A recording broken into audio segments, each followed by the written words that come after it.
Këshilltarët shqiptar në qytetin e Shkupit do të kërkojnë mbylljen e paraleleve në gjuhën maqedonase ku regjistrohen nxënës shqiptar ose nuk ka asnjë nxënës e regjistruar, siç ishte rasti me shkollat e mesme Arseni Jovkov dhe Cvetan Dimov. Reagimi i këshilltarëve vjen vetëm pas publikimit të gjendjes nga televizioni Alsat, edhe pse kjo dukuri zgjat vite me radhë.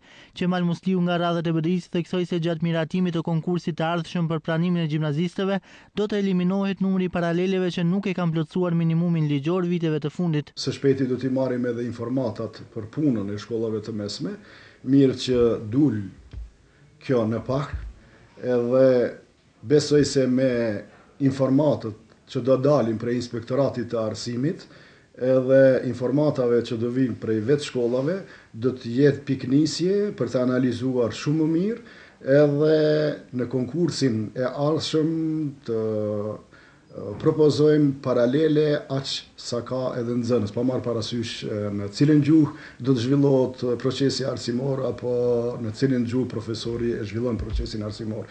Mendoj që kjo është një interes për gjithshëm, edhe duhet të kthehemi realitetit, ajo që është, ashtu edhe duhet veprohet. Mbetet e paqartë pse nuk është reaguar më herët kur kjo dukuri vazhdon tashmë disa vite. Alsat më ka siguruar numra zyrtar nga viti i kaluar akademik që dëshmojnë se edhe para një viti nuk ka qenë as pak më mirë, por institucionet nuk kanë reaguar. Shifrat flasin se gjatë vitit shkollor 2013-2014 në shkollën Arseni Jovkov kanë qenë të regjistruar 1173 nxënës shqiptar, prej të cilëve 118 kanë ndjekur mësimin në gjuhën maqedonase.